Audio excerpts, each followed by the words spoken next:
선행의 기록을 보관하는 서다. 저 머슴의 꽃이 마당에서 가장 환하구나. 그 말이 노학자의 입에서 새어나오던 새벽, 심정제 마당에는 아직 이슬이 내리지 않았습니다. 하늘이 아는 일을 사람이 모르고 사람이 모르는 일을 꽃이 알더라. 노학자의 흰 수염이 바람에 가만히 흔들렸지요. 그 시선의 끝에는 마당 한 구석에 듬직하게 자리 잡은 이름 모를 들꽃 한 송이가 있었습니다. 꽃은 작았으나 그 빛은 마당의 어느 모란보다도 환했습니다. 충청도 깊은 산골, 마을 어귀에서 한참을 더 들어가야 보이는 서당 하나. 사람들은 그곳을 심정제, 마음을 바르게 하는 집이라 불렀습니다. 심정제의 마당은 여느 서당과 달랐습니다. 글방 앞에 책상 대신 꽃밭이 펼쳐져 있었고 학동들은 글을 펴기 전에 먼저 그 꽃밭을 살피는 것이 오랜 법도였지요. 마을에 떠도는 이야기로는 이 마당의 꽃들은 사람이 손수 심은 것이 아니라 하였습니다. 누군가 이름 없이 행한 선행이 깃들 때마다 어느 밤 사이 한 송이씩 저절로 피어난다고 했습니다. 그러니 학동들은 매일 아침 마당의 꽃을 세는 일로 하루를 열었습니다. 어제보다 한 송이가 늘었으면 누군가의 마음이 어딘가에서 곱게 쓰였다는 뜻이었지요.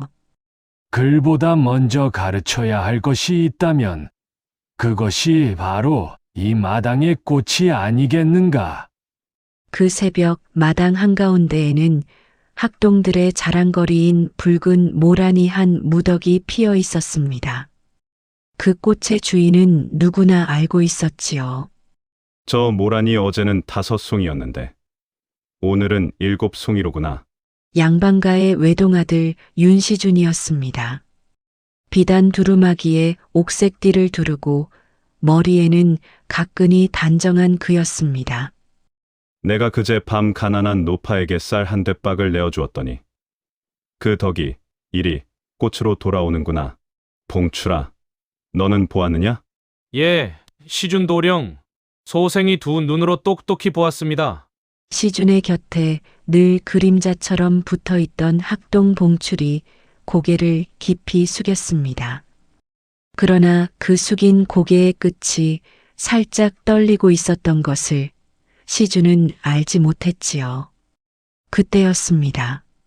마당의 한 구석, 모란의 무더기에서 한참 떨어진 자리에 자란 작은 들꽃 한 송이가 햇살을 가만히 받고 있었습니다. 이름도 알 수 없는 꽃이었습니다. 잎은 거칠고 줄기는 굽었으나 그 꽃잎의 빛깔만은 마치 안에서부터 빛이 새어나오는 듯 했지요.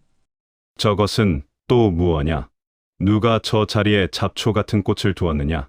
소생도 모르겠습니다. 며칠 전까지만 해도 보이지 않던 것입니다. 내 모란보다 빛이 곱다니.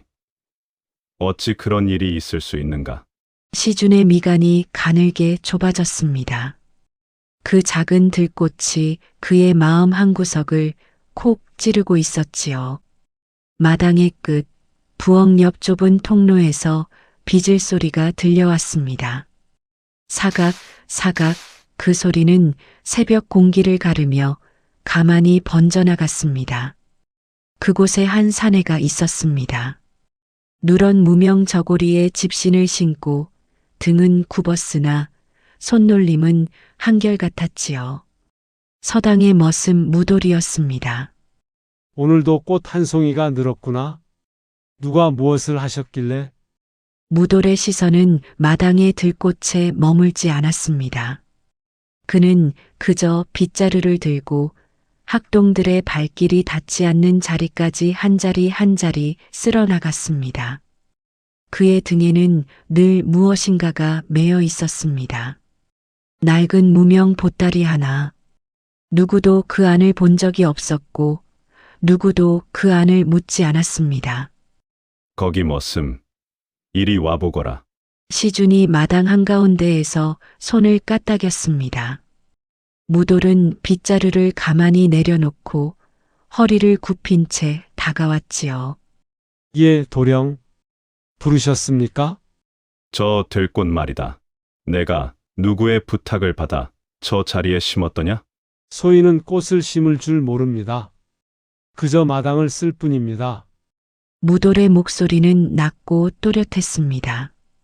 그러나 시준의 귀에 그 음성은 어딘지 모르게 거슬렸지요. 심을 줄 모른다? 그렇다면 저 꽃이 저절로 피었다는 말이냐? 소인은 모릅니다. 다만 어느 새벽 비를 쓸다 보니 거기 피어 있었습니다. 저놈의 말투가 어쩐지 마음에 걸리는구나. 머슴 주제에 한치의 흔들림도 없다니. 시준은 무돌의 얼굴을 한참 들여다보았습니다. 햇볕에 검게 그을린 얼굴, 깊게 팬 주름, 그러나 두 눈만은 새벽 우물처럼 맑았지요. 그만 가서 비질이나 마저 하거라. 시준의 명에 무돌은 다시 허리를 굽혔습니다. 그가 등을 돌리는 그 짧은 순간 등에 메인 무명 보따리가 살짝 흔들렸습니다. 그날 오후 글방에서는 천자문 낭독이 한창이었습니다. 학동들의 또랑또랑한 음성이 석가래를 타고 흘러나왔지요. 그런데 글방 안에 있어야 할 노학자 유경원의 자리가 비어 있었습니다. 그는 어디로 갔는지 학동들도 알지 못했습니다. 훈장님은 요즘 새벽마다 어디를 가시는 걸까? 어제도 그제도 마당 뒤편으로 사라지셨는데. 봉출의 시선은 천자문 책장이 아니라 닫힌 글방 문 너머로 향해 있었습니다. 같은 시각 유경원은 서당 뒤편의 좁은 흘길을 걷고 있었습니다. 길의 끝에는 작은 헛간 하나가 있었지요. 헛간 안에는 무돌이 앉아 있었습니다. 그의 손에는 글이 아닌 작은 나무 조각이 들려 있었습니다. 무돌은 그 나무 조각에 무엇인가를 정성스럽게 새기고 있었지요. 오늘은 누구의 이름인가? 어제 산에서 길 잃은 아이를 업고 내려온 이의 이름입니다. 마을 어기 박신의 며느리이지요. 머슴의 손이 양반의 붓보다 더 깊은 글을 쓰는구나. 노학자는 가만히 고개를 끄덕였습니다. 그 이름을 새겨 무엇하느냐? 박신의 며느리도 모르고 마을 사람들도 모르는데. 사람은 몰라도 하늘은 알지 않겠습니까? 그 한마디에 노학자의 어깨가 가만히 떨렸습니다. 머슴의 입에서 나온 그 말이 평생 그를 가르쳐온 노학자의 가슴 한복판을 찌른 것입니다. 내가 그를 가르쳐 무엇하나? 이 사내 앞에서는 내 모든 글이 부끄러워지는구나. 헛간의 작은 창으로 햇살이 비스듬히 들어오고 있었습니다.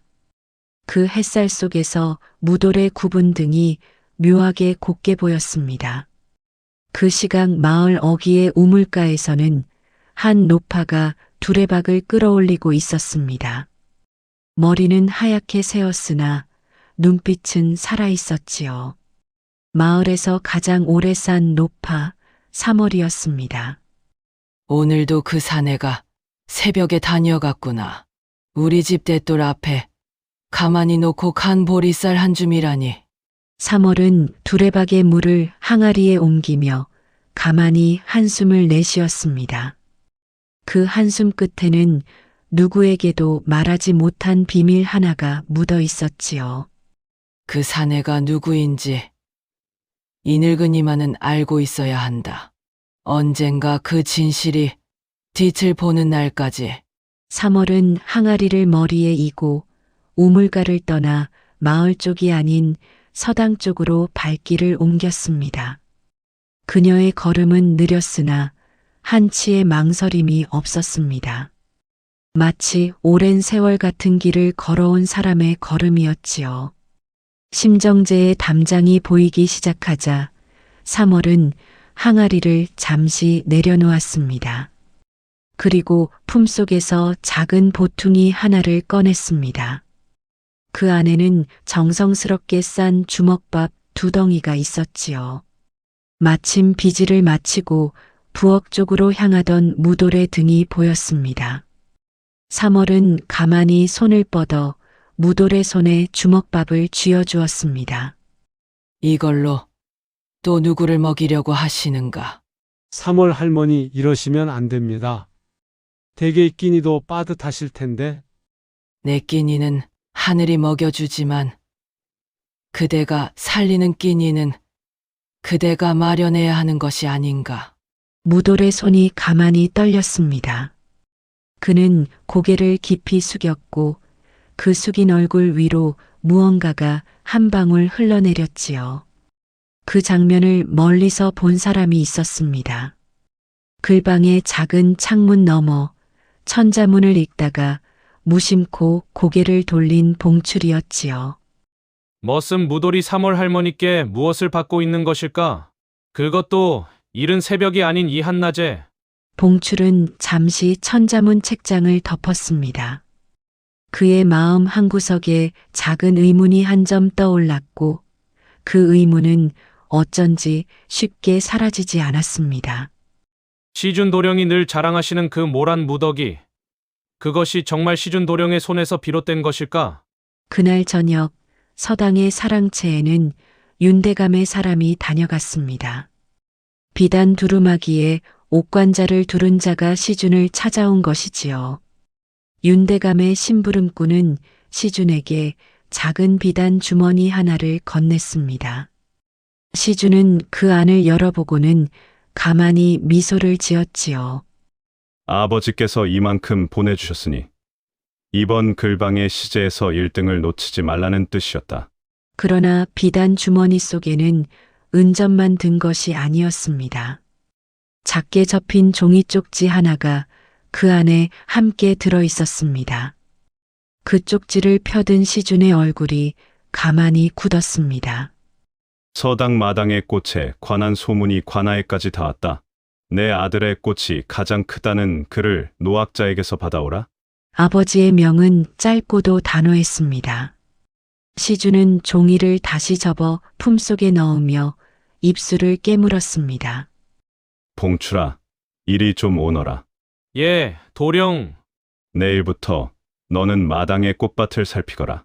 누가 그 들꽃 옆에 무엇을 두는지, 누가 그 자리를 다녀가는지 한 사람도 빠짐없이 내게 일러라. 예, 알겠습니다, 도령. 봉출의 대답은 짧았으나 그 끝에는 미세한 망설임이 묻어 있었습니다. 그 밤 심정제의 마당에는 보름달이 떠올랐습니다. 마당의 꽃들은 달빛을 머금고 한층 더 환하게 빛났지요. 마당 한구석의 들꽃은 그 어느 꽃보다도 빛이 깊었습니다. 마치 안에서 스스로 빛을 내는 듯한 그 자태가 다른 모란들을 부끄럽게 할 정도였지요. 저 꽃이 또 한 송이 늘었구나. 오늘은 누구의 마음이 또 어딘가에서 곱게 쓰였단 말인가. 노학자는 사랑채의 마루에 앉아 가만히 달을 올려다보았습니다. 그의 손에는 작은 나무 조각 하나가 들려 있었지요. 무돌이 그날 새겨 가져온 박신의 며느리의 이름이 새겨진 그것이었습니다. 같은 시각 헛간에서는 무돌이 또 다른 나무 조각 하나를 다듬고 있었습니다. 오늘 3월 할머니께 받은 주먹밥 그것을 굶주린 김씨네 어린 것들에게 가져다 두었으니 이 일은 누구에게도 말하지 말아야 하리. 무돌의 손은 떨림이 없었습니다. 그는 작은 칼끝으로 나무 조각에 앉아 정성스럽게 글자를 새겼습니다. 그러나 그가 새기는 것은 자신의 이름이 아니었지요. 내가 한 일은 내가 알 것이 아니라 그 일을 받은 이가 알아야 한다. 받은 이의 이름만이 이 나무 조각에 새겨질 자격이 있는 것이다. 무돌의 어머니가 남긴 무명 보따리 안에는 이미 수십 개의 나무 조각이 차곡차곡 쌓여 있었습니다. 그 보따리는 무돌이 서당의 머슴이 되기 훨씬 전부터 그가 갓 어머니를 잃었던 어린 시절부터 짊어져 온 것이었지요. 어머니께서 하늘로 가시며 남기신 그 말씀을 소자는 한 번도 잊은 적이 없습니다. 어머니의 말씀이 무엇이었는지 무돌은 그 누구에게도 말한 적이 없었습니다. 그것은 오직 무돌의 가슴 속에만 깊이 새겨진 한마디였지요. 다음 날 아침 봉출은 시준의 명대로 마당의 꽃밭 곁에 자리를 잡았습니다. 그는 천자문 책을 펼친 척하며 사실은 들꽃 곁을 살피고 있었지요. 그러나 한 시즌이 흘러도 두 시즌이 흘러도 들꽃 곁에는 아무도 다가오지 않았습니다. 이상하다. 분명 누군가 저 꽃의 주인일 텐데 어째서 아무도 저 자리를 살피지 않는단 말인가? 그때 봉출의 시선 끝에 무돌이 들어왔습니다. 무돌은 마당의 다른 쪽을 비질하고 있었고 들꽃 쪽으로는 한 번도 시선을 두지 않았지요. 머슴 무돌은 저 꽃을 보지도 않는구나. 저 꽃이 자기 것이라면 한 번쯤 눈길이라도 줄 텐데. 봉출은 잠시 안도했습니다. 그러다 문득 또 다른 생각이 그의 머리를 스쳤지요. 그러나 어찌하여 저 사람은 마당의 모든 자리를 쓸면서 유독 저 들꽃 곁만은 더 정성스럽게 쓸어내는 것일까? 봉출의 시선이 무돌의 빗자루 끝에 머물렀습니다. 무돌의 비질은 들꽃 가까이 갈수록 한결 조심스러웠고 한결 부드러웠습니다. 그날 오후 마을의 한쪽에서 작은 소동이 일어났습니다. 가난한 김씨네 어린아이 둘이 굶주려 쓰러진 것을 마을 사람들이 발견한 것입니다. 그러나 누군가가 그 아이들의 입에 주먹밥을 가만히 물려두고 갔다는 이야기가 곧 마을에 퍼졌습니다. 아이들은 그 주먹밥 덕에 가까스로 살아났지요. 김씨네 안주인이 마당을 나서며 사방을 둘러보았으나 주먹밥을 두고 간 이의 그림자조차 찾을 수 없었습니다. 오늘도 그 사내가 다녀갔구나. 그 손이 아니면 누구의 손이겠는가? 멀리서 그 광경을 지켜보던 3월의 입가에 가만히 미소 한 자락이 번졌습니다. 저녁 무렵 시주는 봉출의 보고를 받았습니다. 그러나 봉출은 들꽃 곁에 아무도 다가오지 않았다는 사실만을 짧게 전했지요. 아무도, 정말로 아무도 다가오지 않더란 말이냐? 예, 도령. 소생이 종일 살폈으나 그러했습니다. 그렇다면 저 꽃은 정말 저절로 핀단 말인가? 아니, 그럴 수는 없다. 분명 누군가 손을 댄 것이다.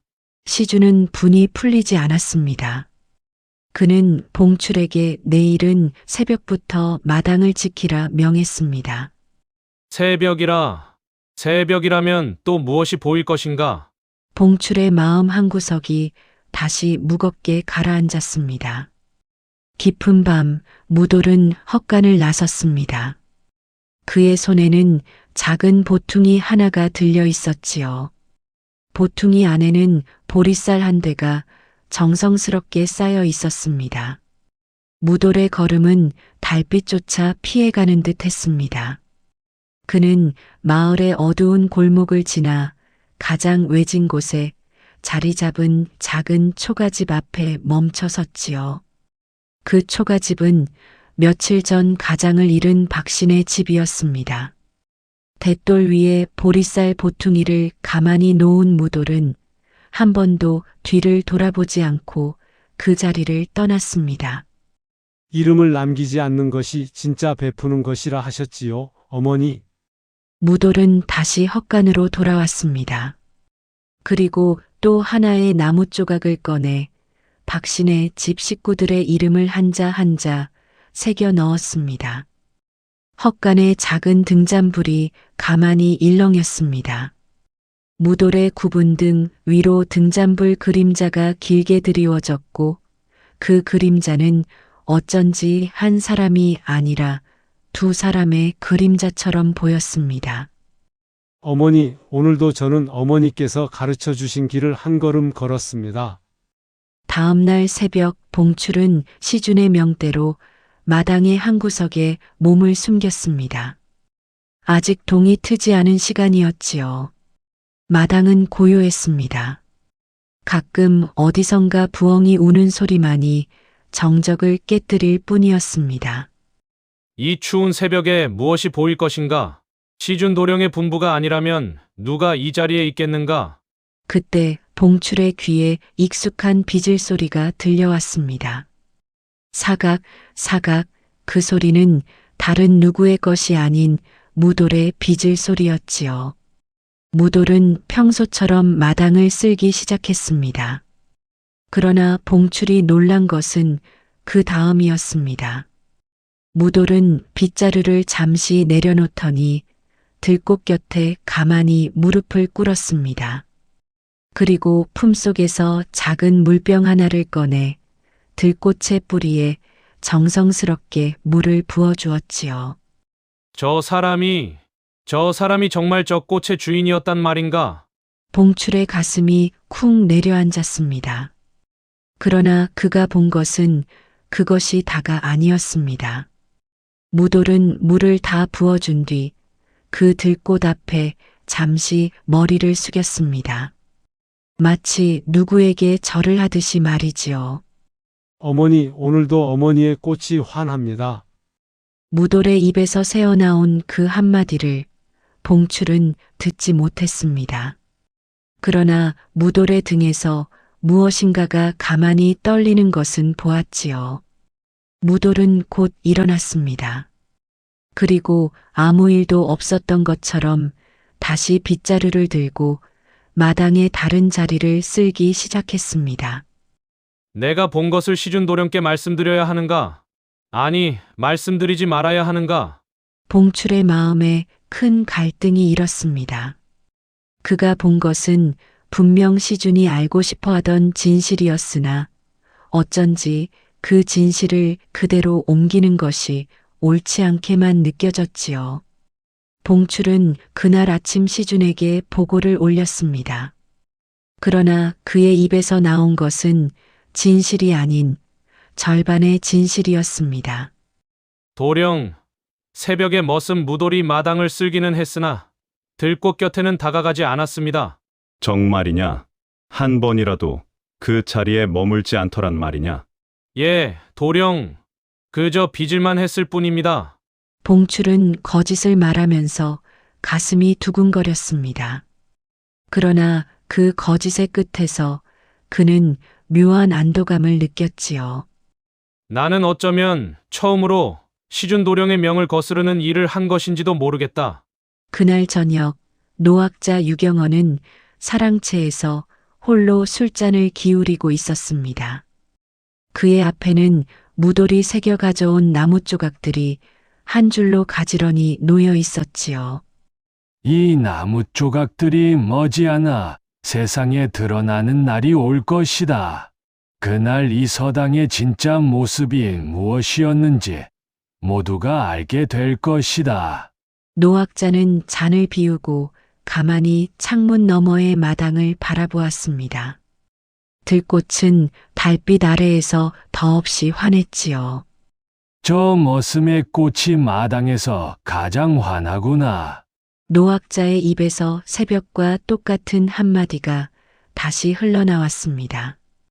그러나 이번에는 그 음성에 묘한 떨림이 묻어 있었지요. 마을에는 며칠 전부터 한 가지 소문이 돌기 시작했습니다. 심정제 마당의 꽃이 거짓을 비춘다는 소문, 그리고 그 꽃의 진짜 주인이 마을 어딘가에 숨어 있다는 묘한 이야기였습니다. 그 소문이 어떻게 시작되었는지는 아무도 알지 못했습니다. 다만 그 소문이 점점 커져 마침내 양반가의 담장을 넘어 윤대감의 사랑채에까지 닿을 것이라는 사실만은 분명했더랍니다. 그의 여름은 유난히 가뭄이 길었습니다. 하늘은 한 점의 구름조차 인색하게 굴었고 마을 어귀의 우물은 두레박이 닿지 않을 만큼 바닥을 드러냈지요. 논의 벼는 누렇게 시들었고 산자락의 풀들도 잿빛으로 변해갔습니다. 마을 사람들의 얼굴에서는 웃음이 사라진 지 오래였습니다. 내 평생 이런 가뭄은 처음일세. 하늘이 무엇에 그리 노하셨길래. 3월은 빈 항아리를 머리에 인 채 우물가에서 한참을 우두커니 서 있었습니다. 그러던 어느 새벽 심정제의 담장 밑에서 사람들이 발견되었습니다. 굶주림과 갈증에 쓰러진 노파 셋이 거기 누워 있었던 것이지요. 학동들이 글방을 나서다 그 광경을 보고는 놀라 소리쳤습니다. 노학자 유경원이 곧장 달려나왔고 시중과 봉출도 뒤를 따랐습니다. 이 무슨 변고인가? 노파들이 우리 서당 담장 밑에서 쓰러져 있다니. 어서 안으로 모시거라. 물부터 먹여야 한다. 그러나 노파들의 손에는 이미 무엇인가가 쥐어져 있었습니다. 작고 투박한 모양의 주먹밥 한 덩이씩이었지요. 시준이 그 주먹밥을 가만히 들여다보았습니다.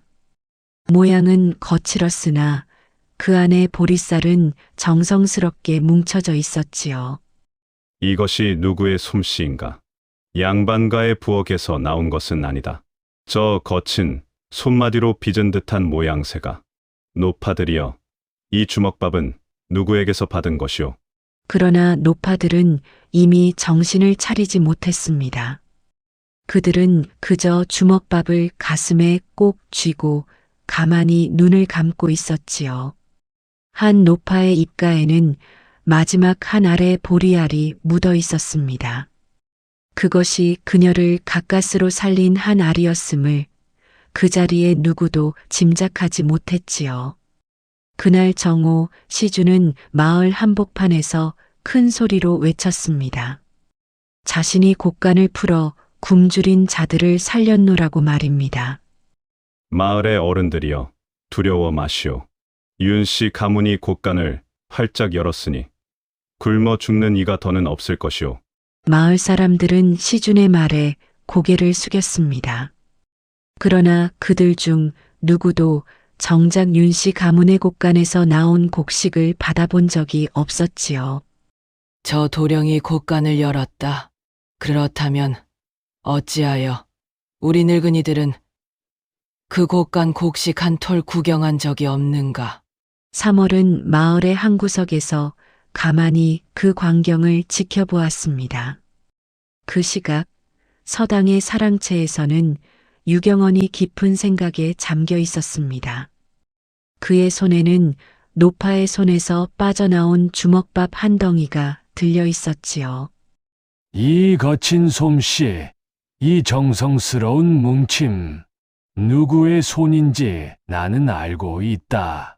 노학자는 가만히 그 주먹밥의 단면을 들여다보았습니다. 보리쌀 사이사이에 작은 콩알이 박혀 있었지요. 무돌이 평소 헛간에서 한 알 한 알 골라 모으던 그 콩알이었습니다.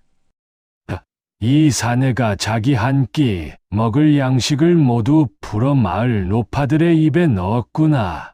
하늘이 어찌 이 사람을 모르겠는가. 같은 시각 무돌은 산속 깊은 계곡에 있었습니다. 마을 사람들이 모르는 작은 옹달샘 하나가 그곳에 있었지요. 무돌은 그 샘에서 물을 길어 작은 항아리에 담고 있었습니다. 마을 우물이 마른 그때 그가 새벽마다 산속을 오르내리며 길어온 물이 바로 그 샘의 물이었지요. 이 산속의 샘은 어머니께서 살아생전 알려주신 곳이다. 어머니께서는 늘 말씀하셨지. 진짜 베푸는 자는 자신이 가진 가장 귀한 것을 내어주는 자라고. 무돌의 손은 익숙했습니다. 그는 항아리에 물을 가득 채우고 그것을 어깨에 메고 산길을 내려가기 시작했지요. 그러나 그 산길의 한 모퉁이에서 무돌은 갑자기 발을 헛디뎠습니다.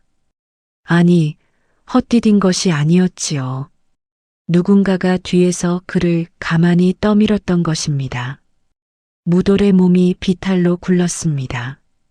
항아리는 산산이 깨졌고 그가 정성스럽게 길어온 물은 모두 흙바닥에 쏟아졌지요. 아, 이 물이 무돌은 비탈의 중턱에 가까스로 멈춰 섰습니다. 무릎이 까지고 손바닥이 피로 물들었으나 그는 자신의 상처보다 깨진 항아리를 먼저 들여다보았습니다.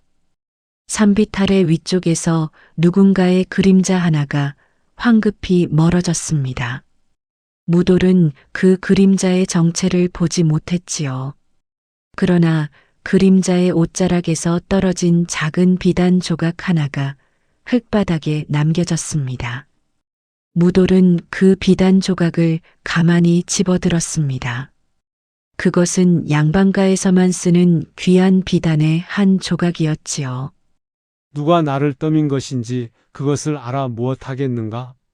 다만 깨진 항아리를 다시 메고 산을 한 번 더 오르는 수밖에. 무돌은 비단 조각을 품속에 가만히 넣었습니다.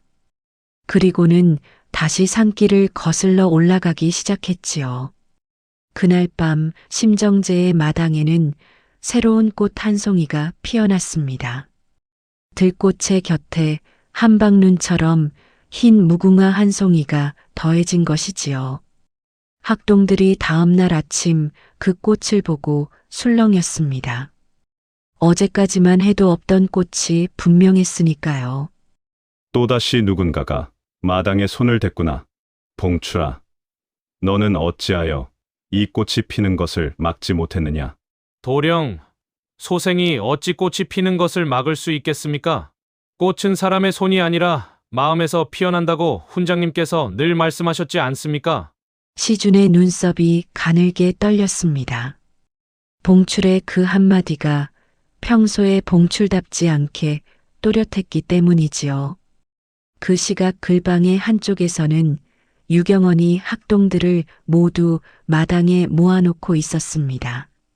노학자의 목소리는 평소보다 한층 묵직했지요. 오늘은 글을 읽지 아니하겠다. 너희에게 한마디만 일러둘 것이 있다. 학동들이 일제히 노학자를 바라보았습니다. 시준도 봉출도 다른 학동들도 모두 숨을 죽였지요. 이 서당의 진짜 시험은 시제스 뒤에 있지 아니하다. 너희가 평생 풀어야 할 시제는 마당에 있고 마을에 있고 너희의 마음에 있다. 이 아이들 중 한 명이라도 이 말의 뜻을 알아듣는다면 내 평생 그를 가르친 보람이 있겠지. 노학자의 시선은 잠시 시준에게 머물렀습니다. 그러나 시준은 그 시선을 알아채지 못했지요.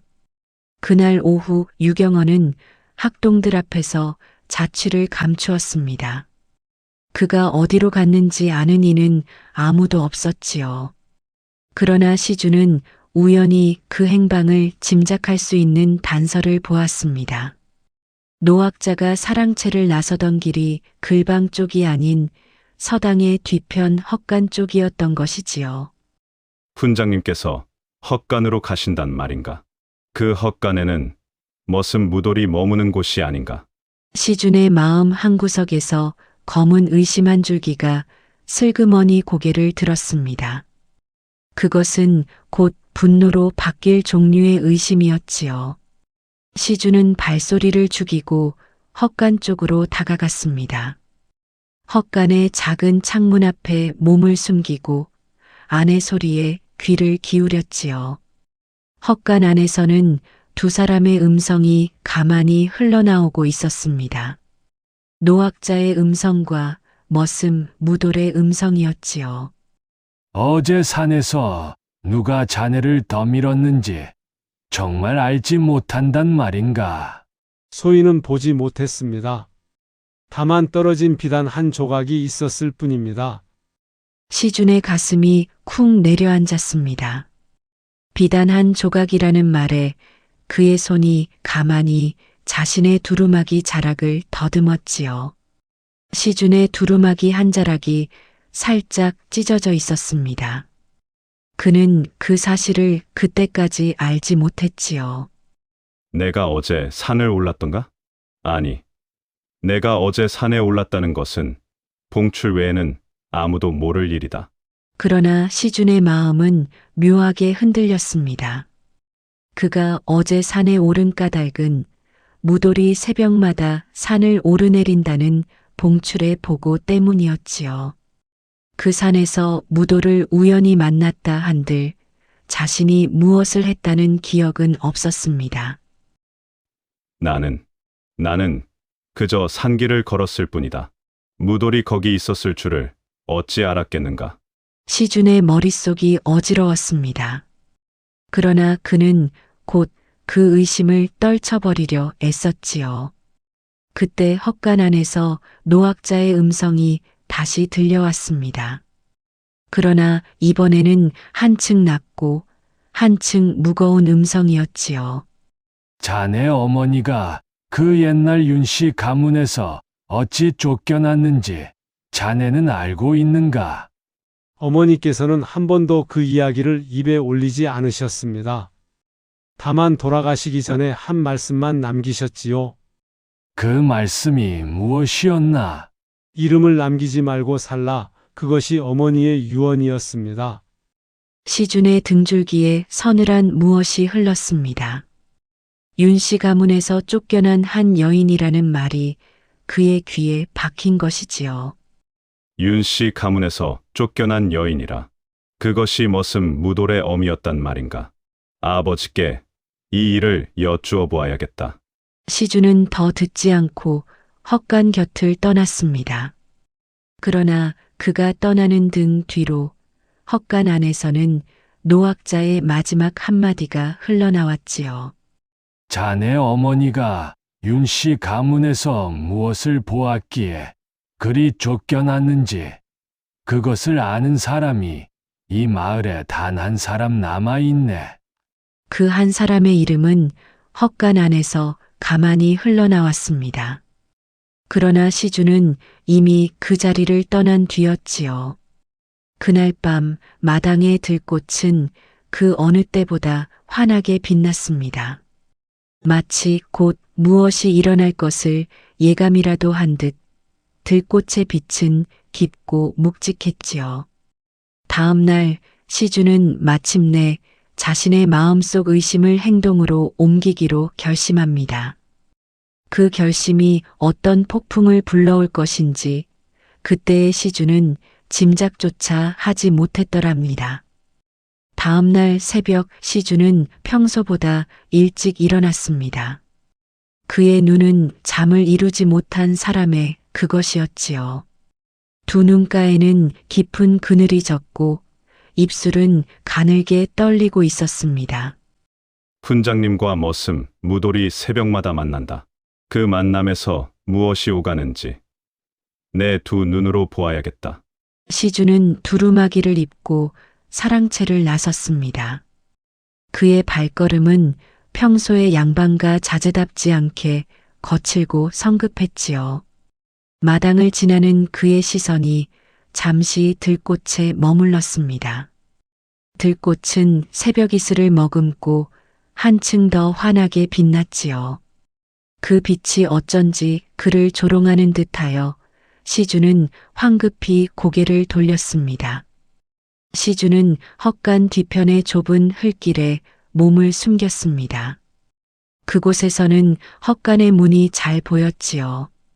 그는 숨을 죽이고 한참을 기다렸습니다. 동이 트기 전 헛간의 문이 가만히 열렸습니다. 무돌이 빗자루를 들고 나왔지요. 곧이어 사랑채 쪽에서도 그림자 하나가 다가왔습니다. 노학자 유경원이었습니다. 두 사람은 헛간 앞에서 마주 섰습니다. 시준은 그들의 음성이 들리지 않는 거리에 있었으나 노학자가 무돌에게 무엇인가를 건네는 모습은 똑똑히 볼 수 있었지요. 저것이 무엇이란 말인가? 훈장님께서 머슴에게 건네시는 저것이 노학자가 무돌에게 건넨 것은 작은 책 한 권이었습니다. 표지에 천자문 석자가 또렷이 적힌 그 책이었지요. 무돌은 두 손으로 그 책을 받았습니다. 그의 손은 가만히 떨렸지요. 책의 무게보다 무거운 무엇인가가 그 손에 얹힌 듯한 모습이었습니다. 훈장님, 소인은 이것을 받을 자격이 없습니다. 자네만큼 받을 자격이 있는 이가 이 마을에 또 있을 듯한가? 시준의 눈이 휘둥그레졌습니다. 머슴이 천자문을 받는다는 것은 양반가의 자제로서 결코 용납할 수 없는 일이었지요. 그의 가슴 속에서 분노가 들끓기 시작했습니다. 머슴 따위가 글을 배운다. 그것도 우리 양반가의 자제들이 받는 그 천자문을? 이는 양반의 권위를 짓밟는 일이 아닌가. 시준은 더 이상 참지 못하고 자리를 박차고 나갔습니다. 그는 한달음에 헛간 앞으로 달려갔지요. 훈장님, 이게 무슨 짓이오? 머슴에게 천자문을 내리시다니. 이는 양반가의 법도를 짓밟는 일이 아닙니까? 시준의 목소리는 새벽 공기를 갈랐습니다. 노학자는 그 자리에서 가만히 시준을 돌아보았지요. 그의 표정에는 놀라움도 분노도 없었습니다. 다만 깊은 고요만이 있었지요. 시준아, 너는 글이 무엇이라 배웠느냐? 글은 양반의 것입니다.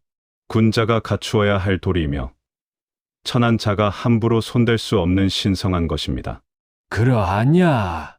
그렇다면 글이 천한 자의 마음에 닿으면 그 글이 더러워진다는 말이냐? 노학자의 한마디에 시준의 입이 다물어졌습니다. 그러나 시준의 분노는 가라앉지 않았지요. 그는 무돌에게로 시선을 돌렸습니다. 머슴아, 내가 글을 안다 하니 한 자라도 읽어보아라. 단 한 자라도 읽어내지 못한다면 너는 이 천자문을 받을 자격이 없는 것이다. 무돌은 천자문을 가만히 내려다보았습니다. 그의 두 눈에 잠시 망설임이 비쳤지요. 그러나 그는 곧 천자문을 노학자에게 다시 가만히 건넸습니다. 소인은 글을 모릅니다. 마음만 알 뿐입니다. 그 한마디가 헛간 앞의 공기를 갈랐습니다. 시준의 입가에 비웃음이 번졌으나 그 비웃음은 오래가지 못했지요. 무돌의 두 눈이 너무나 맑고 흔들림이 없었던 까닭입니다. 머슴 주제에 한 점의 비굴함도 없다니. 저놈의 그 침착함이 어찌하여 내 가슴을 찌르는 것이냐? 시준은 모욕감에 사로잡혔습니다.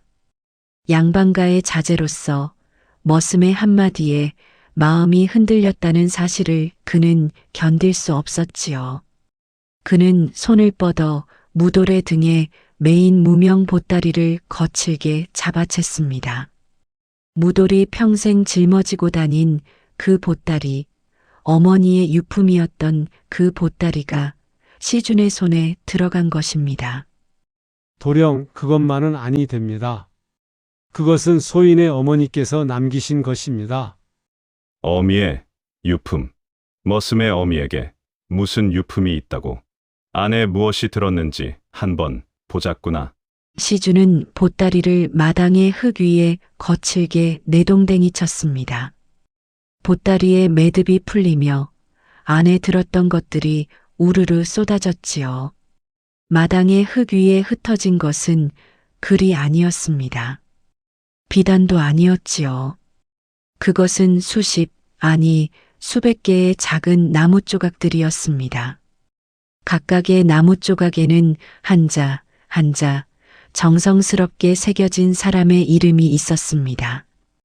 박신의 며느리, 김신의 안주인, 마을 끝 외딴 집의 노인, 산 너머의 어린아이까지. 그 광경에 시준은 한참을 말을 잃었습니다.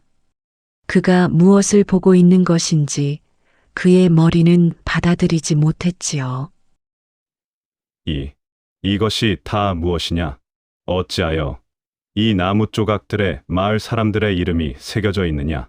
그때 노학자 유경원이 가만히 허리를 굽혔습니다. 그는 흙 위에 흩어진 나무 조각들을 하나하나 정성스럽게 집어들기 시작했지요. 그의 손짓은 평생 그를 가르쳐온 노학자의 손짓이 아니라 가장 귀한 보물을 다루는 사람의 손짓이었습니다. 한 조각 한 조각을 두 손으로 받쳐들고 그 위에 새겨진 이름을 가만히 읽었지요. 여기 박신의 며느리의 이름이 있다. 이는 지난 봄 산에서 길 잃은 아이를 업고 마을까지 내려온 그 손이지. 여기 김신의 안주인의 이름이 있다. 이는 가뭄에 굶주린 자기 자식의 입에 들어갈 마지막 한 그릇을 노파에게 양보한 그 마음이지. 여기 마을 끝 노인의 이름이 있다. 이는 죽어가던 송아지를 사흘 밤낮으로 돌보아 살린 그 정성이지. 노학자의 음성은 한자 한자가 또렷했습니다.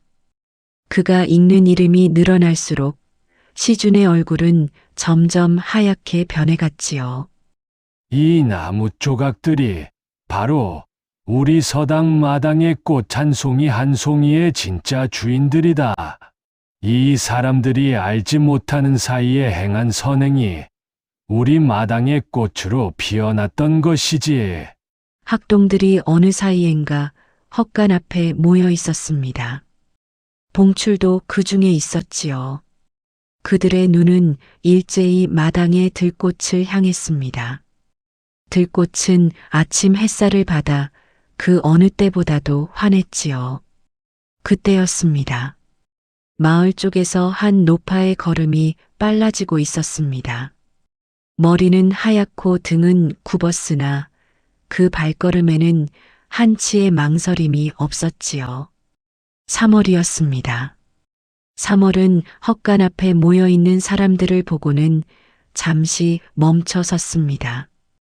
그러나 그녀는 곧 학동들 사이를 헤치고 들어와 마당의 한가운데에 자리를 잡았습니다. 오늘이야말로 내가 입을 열 날인가 보구나.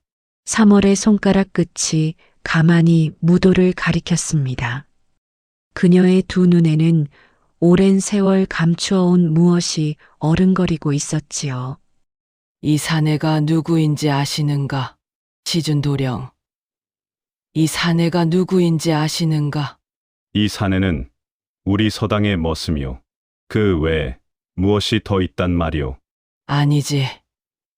아니지. 이 사내가 어찌하여 마을 사람들의 이름을 그토록 정성스럽게 새기는지 그 까닭을 아시는가? 3월은 시준을 똑바로 바라보았습니다. 그녀의 시선은 양반가의 위세에도 흔들림이 없었지요. 이 사내의 어미가 누구였는지를 아셔야 그 까닭도 아실 것이요. 그 어미는 한때 윤씨 가문의 안채에서 머물던 여인이었소. 시준의 등줄기에 서늘한 무엇이 흘렀습니다. 윤씨 가문이라는 말이 다시 그의 귀에 박혔지요. 어제 헛간 밖에서 들었던 그 한마디가 떠올랐습니다. 그 여인이 어찌하여 우리 가문에서 나갔단 말이오. 그것이 머슴 무돌과 무슨 상관이오. 그 여인은 윤대감 댁의 부엌에서 일하던 사람이었소. 어느 날 곳간에 들어선 한 양반이 굶주린 노파의 입에 곡식 한 줌을 넣어주는 그 여인을 보고는 도둑이라며 매를 들었지. 그 매를 맞고 쫓겨난 그 여인이 산속에서 홀로 죽어가며 아들 하나를 낳은 게요. 마당의 모든 사람들이 숨을 죽였습니다. 시준의 입술이 가만히 떨렸지요. 그가 들은 이야기는 그의 마음 한구석을 사정없이 두드렸습니다. 그 아들이 바로 이 사내요. 어미가 도둑으로 몰려 죽은 그 아들이 어미의 길을 그대로 따라 마을 사람들에게 이름 없이 베풀고 있는 것이요. 어미께서 남기신 한마디 유언만을 가슴에 새기고서 말이요. 3월의 한마디 한마디가 마당에 떨어졌습니다. 그 말이 떨어질 때마다 시준의 얼굴은 한층 더 하얗게 변해갔지요.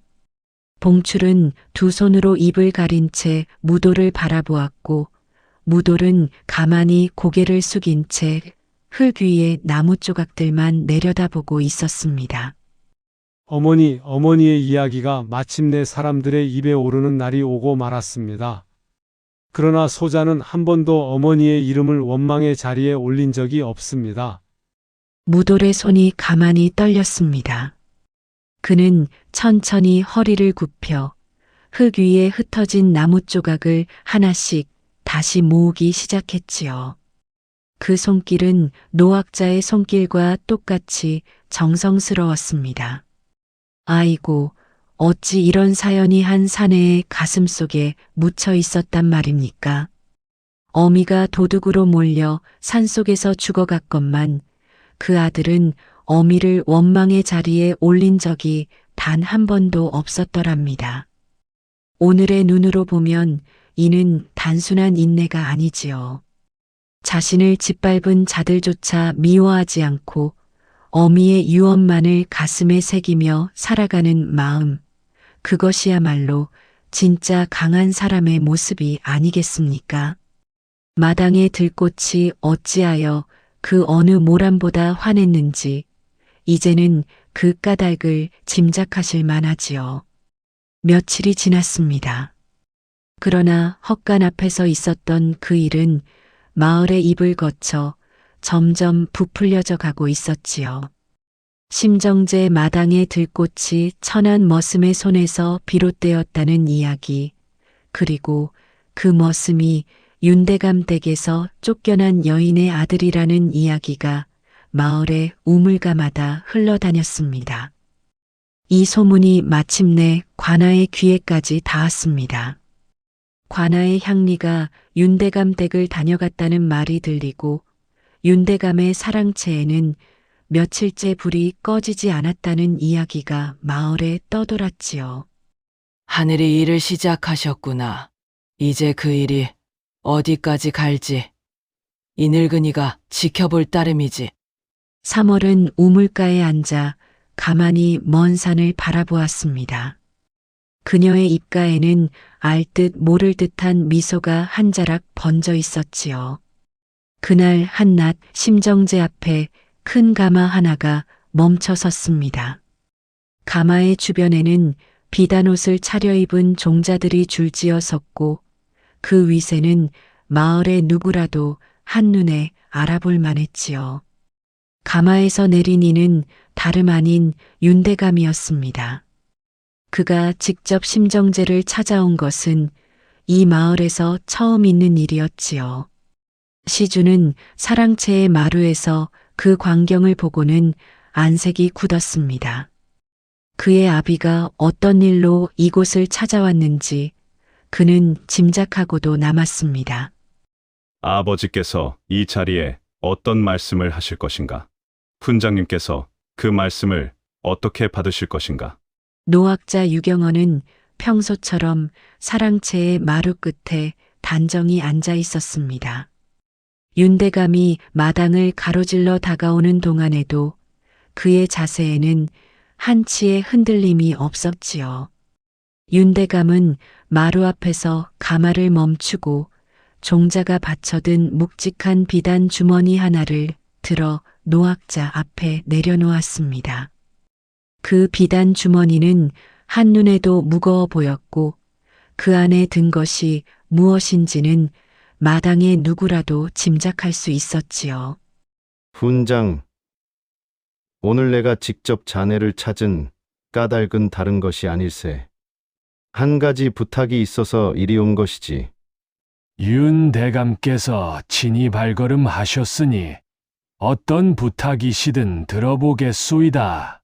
윤대감은 비단 주머니의 매듭을 풀어 그 안을 살짝 드러내 보였습니다. 안에는 묵직한 은전이 가득 들어 있었지요. 마당의 학동들이 그 광경에 숨을 죽였습니다. 이 마당의 꽃에 관한 이야기가 관아에까지 닿았다 들었네. 듣자 하니 가장 환한 꽃의 주인이 따로 있다는 유효한 소문도 돈다 하더군. 그러나 그것은 사람들이 잘못 본 것일세. 이 마당에서 가장 큰 모라는 내 아들 시준의 것이 분명하지. 시준이 어려서부터 곡간을 풀어 가난한 자들을 도왔으니 그 덕이 모란으로 피어난 것일세. 자네가 그것을 글로 적어주게. 이 마을의 모든 이가 보고 들을 수 있도록 말일세. 윤대감의 음성은 부드러웠으나 그 끝에는 양반가의 위세가 묵직하게 실려 있었지요. 그는 이미 답을 정해놓고 노학자에게 그 답을 받으러 온 것이었습니다. 마당의 모든 시선이 노학자에게로 모였습니다. 시준도, 봉출도, 그리고 헛간 곁에 가만히 서 있던 무돌도 모두 숨을 죽였지요. 노학자는 한참 동안 말없이 비단 주머니를 들여다보았습니다. 그의 표정에는 어떤 흔들림도 없었지요. 그는 가만히 자리에서 일어났습니다. 그리고 그는 비단 주머니를 두 손으로 정중하게 받쳐들었습니다. 윤대감의 얼굴에 잠시 만족스러운 빛이 스쳤지요. 그러나 그 빛은 곧 사라졌습니다. 노학자가 비단 주머니를 들어 올린 채 마당의 한가운데로 천천히 걸어나갔기 때문입니다. 노학자가 마당의 한가운데에 멈춰 섰습니다. 그의 발 아래에는 가장 환하게 빛나는 들꽃 한 송이가 있었지요. 노학자는 그 들꽃을 가만히 내려다보았습니다. 그리고 그 다음 순간 노학자는 비단 주머니를 거꾸로 들어 그 안의 은전을 모두 마당의 흙 위에 쏟아부었습니다. 묵직한 은전들이 흙바닥에 쩔그렁 떨어지는 소리가 마당을 가득 채웠지요. 마당의 모든 사람이 그 광경에 굳었습니다. 윤대감의 얼굴이 한순간에 일그러졌고 종자들의 입이 떡 벌어졌으며 학동들의 눈은 휘둥그레졌습니다. 시준의 두 다리가 가만히 풀렸지요. 이 서당의 진짜 제자는 따로 있었습니다. 노학자의 그 한마디가 마당을 가르며 울렸습니다. 그것은 외침이 아니었습니다. 다만 한자 한자가 또렷한 평생을 글로 살아온 사람의 음성이었지요. 윤대감, 글은 사람의 입에서 나와 사람의 마음에 닿는 것이요. 거짓을 글로 옮기는 것은 글 자체를 모독하는 일이지. 이 마당의 꽃에 거짓을 입히려 하셨다면 그것은 글로도 막을 수 없는 일이오. 윤대감의 얼굴이 핏기를 잃었습니다. 양반가의 위세가 마당의 한 구석에서 그렇게 무너져 내리는 것을 마당의 사람들은 처음으로 보고 있었지요. 훈장, 자네 지금 양반가의 위세에 정면으로 맞서겠다는 것인가? 이 일이 어찌 될지 자네도 짐작은 하겠지. 위세에 맞서는 것이 아니오. 다만 글의 도리를 지키려는 것일 뿐이지. 이 마당의 꽃이 누구의 것이냐는 물음에 답할 사람은 내가 아니라 하늘이오. 하늘이 이미 답을 내었으니 사람이 그 답을 뒤집을 수는 없는 일이지. 윤대감은 한참을 말없이 노학자를 노려보았습니다.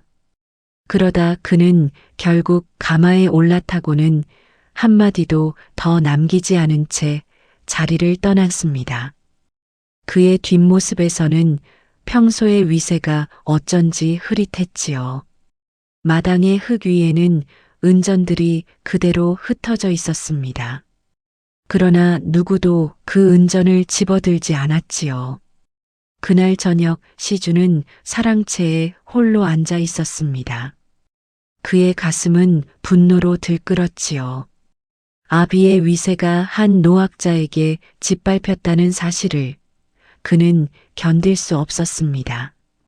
머슴 무돌. 모든 것이 그놈 때문이다. 그놈만 없었더라면 우리 가문의 명예가 이렇게 짓밟힐 일은 없었을 것이다. 시준의 분노는 무돌에게로 향했습니다. 그는 봉추를 가만히 불러들였지요. 봉추라. 오늘 밤 내가 머슴 무도를 산속으로 부르려 한다. 너는 그놈에게 산속의 옹달샘에서 나를 기다리라 일러라. 한밤중에 내가 그곳에서 한마디 일러둘 일이 있다고 말이지. 도령, 산속이라뇨? 한밤중에 산속에서 무슨 일을 하시려고? 내가 알 것 아니다. 그저 일러둘 말이 있을 뿐이라고 전하거라. 도령의 그 음성이 그저 일러둘 말이 있는 자의 음성이 아니었다. 산속에서 한밤중에 누구의 눈도 닿지 않는 자리에서 무엇을 하시려는 것인가? 봉출의 마음이 무겁게 가라앉았습니다. 그는 시준의 명을 받아 헛간으로 향했으나 그의 걸음은 한 걸음 한 걸음이 무거웠지요. 봉출은 헛간 앞에서 무도를 만났습니다. 무돌은 평소처럼 마당을 쓸고 있다가 봉출의 음성에 가만히 빗자루를 내려놓았습니다. 무돌이여, 시준 도령께서 한밤중에 산속의 옹달샘에서 자네를 기다리신다 하시오. 한마디 일러둘 말이 있다 하셨소. 예, 알겠습니다. 도령의 분부이시니 가야지요. 무돌은 한 점의 망설임도 없이 답했습니다. 그러나 봉출은 그 답을 듣고도 자리를 떠나지 못했지요. 무돌이여, 한 가지만 묻겠소. 도령께서 자네에게 한밤중에 산속에서 만나자 하시는데 자네는 두렵지 않은가? 두렵습니다. 그러나 두려움이 있다 하여 가지 않을 수도 없는 일이지요. 도령께서 부르셨으니 갈 따름입니다. 봉출의 가슴이 묵직하게 내려앉았습니다. 그는 무돌의 그 침착함 앞에서 자신의 마음이 한없이 부끄러워졌지요. 나는 시준 도령의 그늘에 숨어 평생을 살아왔다. 그러나 이 사내는 그 그늘조차 없이 홀로 살아가면서도 한 점의 두려움도 내비치지 않는구나. 봉출은 결심을 굳혔습니다. 오늘 밤 그는 시준의 뒤를 몰래 따라가 그 자리에서 일어나는 일을 두 눈으로 지켜보기로 한 것입니다. 깊은 밤 산속의 옹달샘에 시준이 먼저 도착했습니다. 그의 손에는 무엇이 들려 있었던 듯하나 어둠 속이라 그것이 무엇인지는 분명하지 않았지요. 곧이어 무돌이 옹달샘에 다다랐습니다. 그는 시준 앞에서 가만히 허리를 굽혔지요. 도령 부르심을 받고 왔습니다. 왔구나. 너에게 한마디 일러둘 것이 있어 이 자리로 불렀다. 그러나 시준의 음성은 평소와 달랐습니다. 어둠 속에서 그의 손이 가만히 떨리고 있었지요. 봉출은 멀리서 그 광경을 지켜보고 있었습니다. 그의 가슴이 쿵쾅거리며 뛰었지요. 그때 산길의 한쪽에서 한 노파의 음성이 들려왔습니다. 떨리지만 또렷한 음성이었지요. 3월이었습니다. 봉출의 어머니께서 부탁하여 그날 밤 산속의 들풀을 따러 나섰던 3월이 그 길에서 두 사람을 마주친 것이지요. 시준 도령, 거기서 멈추시오. 이 늙은이가 도령께 일러둘 말이 있어. 시준은 가만히 손을 내렸습니다. 어둠 속에서 그의 표정은 보이지 않았으나 그의 어깨가 가만히 떨리고 있었지요. 할멈이 이 한밤중에 산속에서 무슨 일이오? 내 일에 끼어들지 마시오. 도령, 이 사내가 누구인지 도령은 아직도 모르시는구려. 도령이 어릴 적 산에서 굴러떨어져 사흘 밤낮을 산속에 누워있던 그 일을 기억하시오. 그 일은 우리 가문의 종자가 나를 찾아 업어 내려온 일이 아니오. 아니지요. 아니지요. 그날 도령을 찾아 업어 내려온 이는 우리 가문의 종자가 아니라 바로 이 사내였소. 어린 도령이 산에서 죽어가던 것을 산속을 지나가던 이 사내가 우연히 발견하여 사흘 밤낮을 업고 마을까지 내려온 것이지요. 시준의 손이 가만히 떨어졌습니다. 그가 들고 있던 것이 흙바닥에 떨어지는 소리가 어둠 속에 울렸지요. 그는 한참을 말없이 무돌의 얼굴을 들여다보았습니다. 도령의 어머니, 그러니까 윤대감 댁의 안주인께서는 그날 이 사내에게 보답으로 곳간을 열어주겠다 하셨소. 그러나 이 사내는 그 보답을 한 가지도 받지 않았지요. 어찌하여 받지 않았는지 도령께서는 짐작이 가시오? 무돌은 가만히 고개를 들었습니다. 그의 두 눈은 어둠 속에서도 한없이 맑았지요. 그가 입을 열기 전에 시준이 먼저 한 걸음 뒤로 물러섰습니다. 시준의 두 다리가 풀렸습니다. 그는 산길의 흙바닥에 가만히 주저앉았지요. 그의 입에서는 한마디도 나오지 않았으나 그의 두 눈에서는 무엇인가가 가만히 흘러내렸습니다. 보답을 받지 않은 것이 아니라 받을 수 없었던 것입니다. 그 댁에서 받을 수 있는 보답이라면 이미 어머니께서 다 받으셨던 까닭이지요. 시준은 두 손으로 얼굴을 가렸습니다. 봉출은 멀리서 그 광경을 지켜보며 가만히 무릎을 꿇었지요. 그날 밤 시준은 마을로 돌아오지 않았습니다. 다음 날 새벽 노학자는 사랑채의 마루 끝에 앉아 마당의 들꽃을 가만히 내려다보았습니다. 그의 손에는 작은 나무 조각 하나가 들려 있었지요. 그 나무 조각에는 시준이라는 두 글자가 정성스럽게 새겨져 있었습니다. 누가 그 글자를 새겼는지 그것을 아는 이는 그 마당에서 오직 노학자 한 사람뿐이었더랍니다. 그의 가을이 깊어졌습니다. 산자락의 단풍이 한층 붉어졌고 마을의 추수도 어느덧 마무리에 접어들고 있었지요. 가뭄으로 메마르던 우물에는 다시 맑은 물이 차오르기 시작했고 마을 사람들의 얼굴에도 가까스로 웃음 한 자락이 돌아왔습니다. 그러나 윤대감 댁의 사랑채에는 며칠째 불이 켜지지 않았습니다. 시준이 그날 밤 산속에서 돌아오지 않은 이후로 윤대감의 위세는 마치 가을바람에 흩어지는 마른 잎처럼 잦아들었지요. 한 가문이 일어서는 데에는 100년이 걸리고 무너지는 데에는 하룻밤이면 족하다 하더니 옛말이 한 점도 그러지 않구나. 3월은 우물가에서 두레박을 끌어올리며 가만히 먼 산을 바라보았습니다. 산 너머 어딘가에 시준이 있을 것이라는 풍문이 그 무렵 마을의 우물가마다 흘러다니고 있었지요. 어느 새벽 무돌은 평소처럼 헛간을 나섰습니다. 그러나 그날의 그는 빗자루를 들지 않았지요. 대신 그의 손에는 작은 호미 하나와 정성스럽게 싼 보퉁이 하나가 들려 있었습니다. 무돌은 마당의 한가운데로 걸어갔습니다.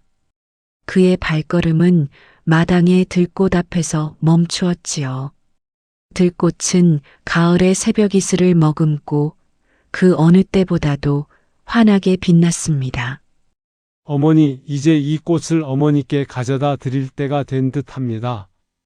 무돌은 호미를 들어 들꽃의 뿌리 둘레를 조심스럽게 파기 시작했습니다.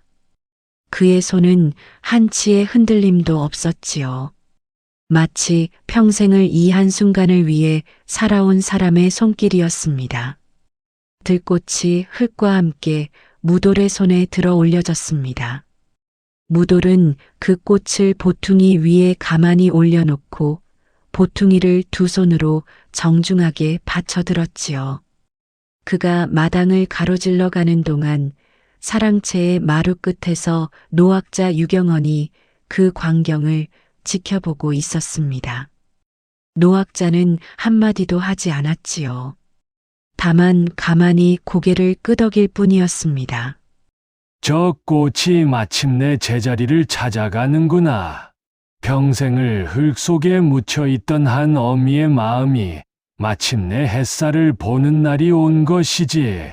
노학자의 두 눈가에 가만히 물기가 어렸습니다.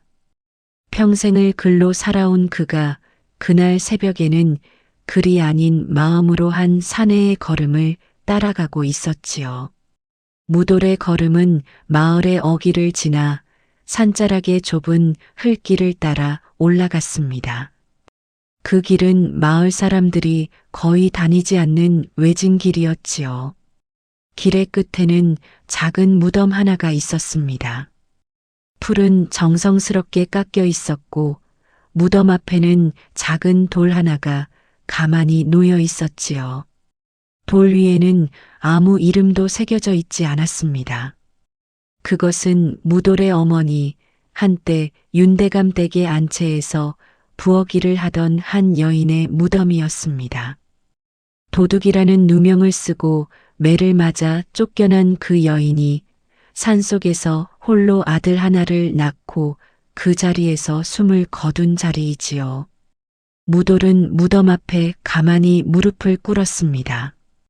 그는 들꽃이 담긴 보퉁이를 풀고 무덤 앞에 흙을 호미로 정성스럽게 파기 시작했지요.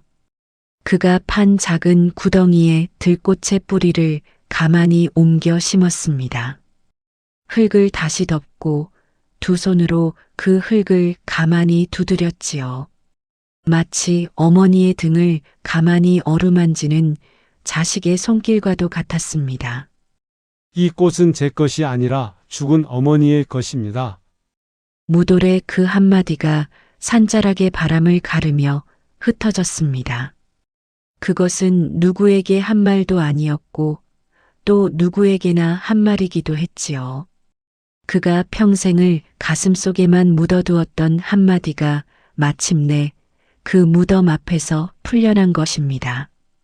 어머니께서 남기신 한마디 유언을 소자는 한 번도 잊은 적이 없습니다. 이름을 남기지 말고 살라 하신 그 말씀, 소자는 그 말씀이 무슨 뜻인지 평생을 새기며 살아왔습니다. 무돌의 어깨가 가만히 떨렸습니다. 평생을 묵묵히 견뎌온 그가 어머니의 무덤 앞에서야 비로소 작은 울음을 풀어낸 것이지요. 그 울음은 소리가 없었으나 산자락의 바람마저도 그 울음을 알아듣는 듯 했습니다.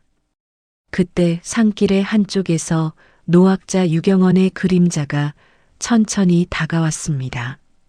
노학자는 무돌의 곁에 가만히 다가서서 무덤을 향해 깊이 허리를 굽혔지요. 이 어머니께 내가 평생 한 번은 인사를 드리고 싶었네. 오늘이 그날인 듯하구먼. 노학자는 무돌의 손을 가만히 잡았습니다. 그의 손은 따뜻했고 그 따뜻함은 평생 머슴으로 살아온 무돌의 차가운 손끝까지 닿았지요. 이제는 자네도 글을 배워야 할 때이네. 자네 어머니께서 자네에게 이름을 남기지 말라 하셨으나 자네의 마음은 이미 마을의 모든 이의 이름을 새기지 않았는가? 훈장님, 소인은 글을 배울 자격이 없습니다. 자격이 없는 것이 아니라 자격을 너무 늦게 깨달은 것일세. 자, 첫 자즈부터 시작하지. 노학자는 산자락의 흙바닥에 손가락으로 한 글자를 가만히 새겼습니다. 그것은 사람 인자였지요. 무돌은 그 글자를 한참 동안 들여다보았습니다. 그러다 그의 입가에 평생 처음으로 환한 미소 한 자락이 번졌지요. 그 시각 심정제의 글방에서는 봉출이 홀로 천자문을 펴고 있었습니다. 시준이 떠난 자리, 그 비어있는 책상을 봉출은 한참 동안 들여다보았지요. 시준 도령께서는 지금 어디서 무엇을 하고 계실까? 그 산속에 그 밤이 도령의 마음에 어떤 자국을 남겼을까? 봉출은 천자문의 첫 장을 펼쳤습니다. 그가 평생을 시준의 그늘에서 따라 읽어오던 그 글자들이 그날만큼은 다르게 다가왔지요. 한자 한자가 그의 가슴에 또렷이 새겨졌습니다.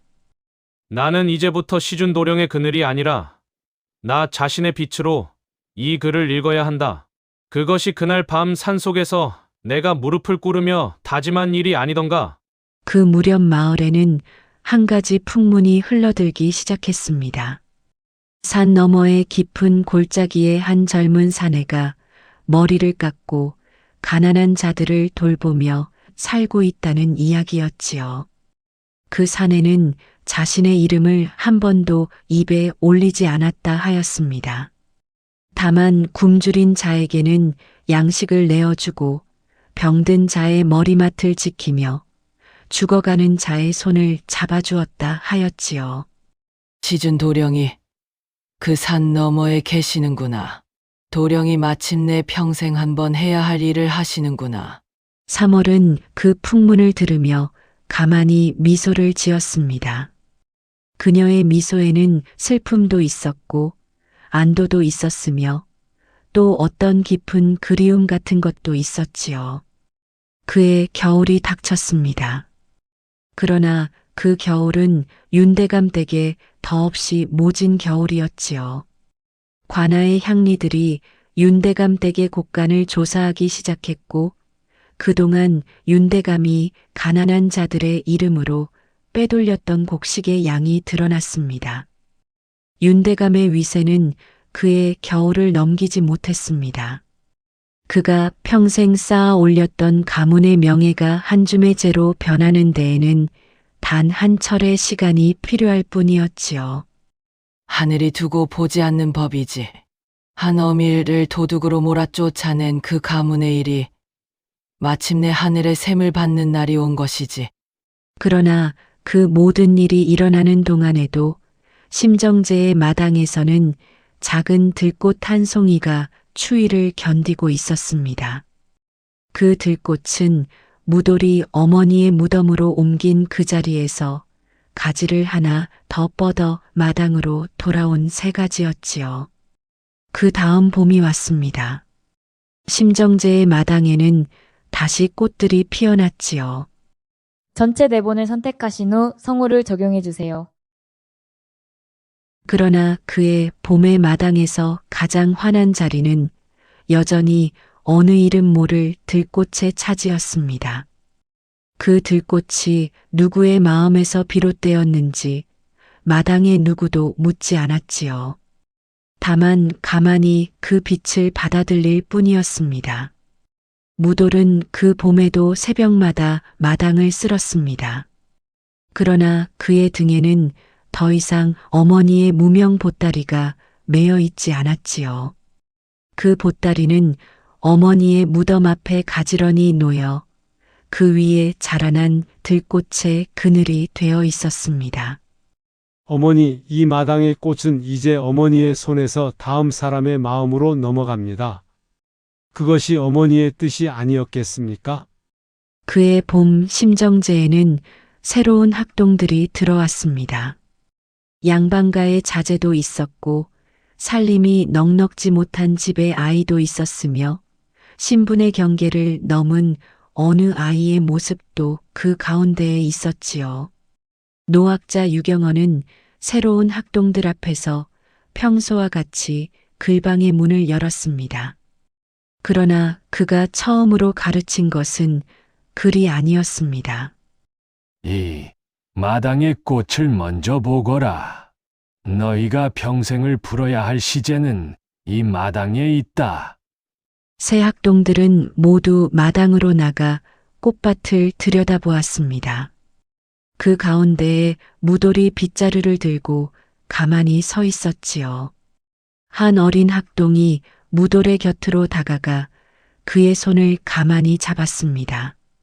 어린 학동의 음성은 작았으나 그 음성에는 한 점의 망설임도 없었지요. 그 어린 학동이 누구였는지 마당의 사람들은 한참 뒤에야 알게 되었습니다. 그 아이는 시준이 산 너머에서 거두어 보살피던 한 가난한 집의 아이였지요. 시준이 그 아이를 심정제로 직접 보낸 것이었습니다. 그 아이의 손에는 작은 편지 한 통이 들려 있었습니다. 편지에는 단정한 글씨로 한 줄이 적혀 있었지요. 받는 이의 이름도 보내는 이의 이름도 적혀 있지 않은 그 편지에는 이렇게 적혀 있었습니다. 한 사람의 등에 업혀 사흘 밤낮을 산을 내려온 그날, 저는 이미 그 사람의 빚을 평생 갚아야 할 자가 되었습니다. 부디 그 빚이 한 사람의 마당이 아니라 이 아이의 마음에 새겨지기를 바랍니다. 노학자가 그 편지를 읽고는 가만히 미소를 지었습니다. 무돌은 어린 학동의 손을 가만히 잡고 마당의 들꽃을 함께 바라보았지요. 그 들꽃의 빛은 어제보다 한층 더 환했습니다. 심정제의 마당에는 그 다음 봄에도 또 그 다음 봄에도 꽃들이 피어났더랍니다. 그러나 가장 환한 자리는 늘 누구의 것인지 알 수 없는 이름 없는 들꽃의 차지였지요. 그 마당을 지나간 학동들 중 누구도 그 들꽃의 주인이 누구였는지를 묻지 않았습니다. 다만 그 빛을 가슴에 새기며 자신의 마당으로 그 빛 한 자락을 가지고 돌아갔을 따름이지요. 이 야담이 우리에게 들려주는 까닭이 무엇이겠습니까? 사람의 선행이란 이름이 새겨질 때 빛나는 것이 아니라 이름이 지워질 때 비로소 가장 환한 빛을 내는 법이지요. 한 어미가 도둑으로 몰려 산속에서 죽어갔건만 그 아들은 어미의 한을 칼끝에 새기지 아니하고 어미의 마음을 발끝에 새기며 살아갔더랍니다. 천대받던 머슴한 사람이 마당에 가장 환한 꽃을 피워냈으니 신분이라는 것이 사람의 마음 앞에서 얼마나 가벼운 것인지 새삼 깨닫게 되지 않겠습니까? 또한 양반가의 위세로 거짓을 글로 새기려 한 자들은 하늘의 샘 앞에서 결국 한 줌 모래성에 지나지 않더라는 이치도 함께 새겨야 할 일이지요. 옛 어른들이 이런 이야기를 입에서 입으로 전해온 까닭이 바로 여기에 있는 것이 아니겠습니까? 우리 가슴 속에 새겨진 이름 없는 선행 한 자락이 언젠가는 우리 자신도 모르는 사이에 누군가의 마당에서 가장 환한 꽃으로 피어나고 있을지도 모를 노릇입니다. 본 이야기는 허구임을 알려드립니다.